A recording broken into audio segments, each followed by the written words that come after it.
Hello guys, I'm back. Okay, now today I'm going to discuss about feminism in the Philippines. Now, the way I see it, there's really also a difference between the perspective and perception of feminism between the West world and the East world, especially the Philippines. Now, gender parity in the Philippines is one of the best ranked in Southeast Asia and even other countries in the world. So it actually overlapped some great nations, rich nations like United Kingdom, Canada, Australia, in terms of gender parity. Now, there's really a difference on that. It doesn't mean that in the Philippines we don't have a voice as a woman. As a woman, we don't have a voice, no. But it's just that we do it in the proper time, proper venue, and proper forum. We don't abuse our women's rights. And the good news is that our men acknowledges and recognizes us, our roles, our limitations, our weaknesses, and our strengths as a woman, as Filipinos, the same way as we recognize and acknowledge our men. So that's the thing. We don't use feminism to exploit other people or to, in a bad sense, you know, in our personal vested interest. We don't use that. So usually when we talk about feminism in the Philippines, it's more of the social, education, social, political, economic status, you know, like at work, of course, when, for example, it's the positions or the rank can be also given an equal opportunity to women, not just the men. So it's just like that. And each of us, both sexes, men and women, understand our limitations and our boundaries. That's the thing. That's the difference. And we always complement each other in terms of our limitations. You know, if we can, you know, if we can do it as women, like for example, weightlifting, you know, weightlifting, usually our common knowledge is that it's only for men, right? But Heidelin Diaz, an Olympic gold medalist in weightlifting, showed that she can do it too.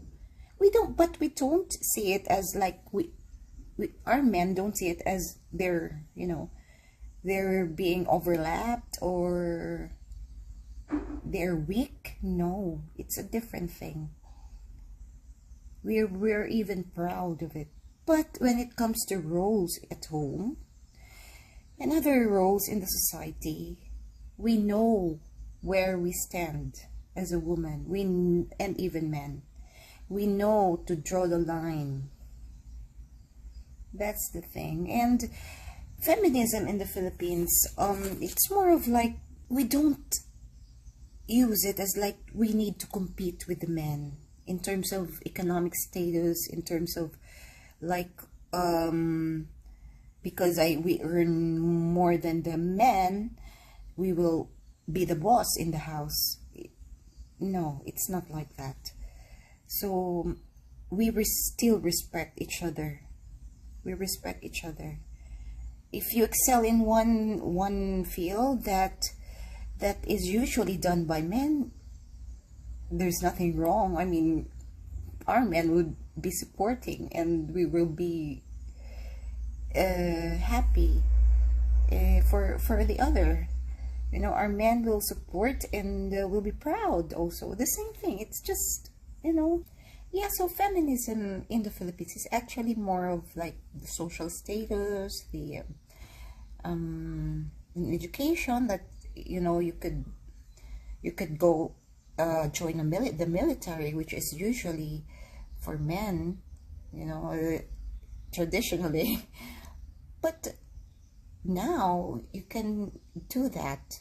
So that's more of the economic, political, social field that we have that. And of course, if there is already exploitation for women, like, women are violated, like exploited and abused.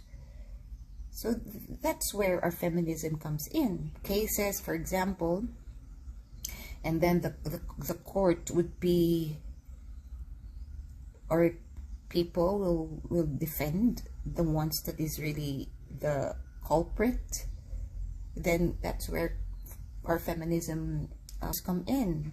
We have an organization who fights for women's rights. It's called Gabriela, among others. There are a lot more, but Gabriela is the more prominent and progressive. But they know when to act. When is the right time to act? So we don't abuse that power that our society, that our government has given us. We understand to draw the line. That's the thing. Yeah, so now don't get me wrong that Filipinas generally are traditional, not the traditional like the clothes or something. That's a different aspect, but I mean more we are talking about here more of the values and the traditional roles that still we have been doing, and we don't forget about it. It doesn't mean that we are like that, we are weak. Or if we speak like this, we are weak. We just know when to act like a warrior. When we are exploited and abused already. So that's a different story. Of course, we have to fight for ourselves now, defend ourselves when if it is detrimental to our mental health, physical health, emotional health. So that's where our feminism comes in. So we don't abuse feminism. We understand. All right, so it doesn't mean that we are weak. At the same time, if we serve our men, if we do the traditional roles, if we follow our traditional values and morals, we are a fighter too. We are a survivor, a fighter, and a warrior when it is needed, when we are abused. We keep our bravery and our courage to face struggles in life or danger in life in the proper time, in the proper place. That's the thing, and even I've repeatedly say this, that even we're going modern and all the stuff, the tradition is still there, the customs is still there, the values is still there. When we say traditional, it doesn't just mean how we dress or how we look. We are much talking here of the values, the traditions, the customs that our old generation, that our OGs and our parents and our grandparents and our ancestors have taught us and injected in our veins, and in our brains. So that's it. So I will be linking to you like an article link for you to read if you have time, about gender parity in the Philippines and the feminism in each of us, both sexes, men and women in the Philippines, we understand our respective importance in the society, respective roles in the society, and we support each other, we respect each other. That's the difference. We don't abuse that term for our personal vested interest. Our government and our society is very equal when it comes to that, even to genders, all kinds of genders, even our LGBTQ. We are very open and very respectful in everyone's right. So yeah, I hope you can learn a lot more, and thank you for watching my videos all the time. I'm so grateful, and I really appreciate.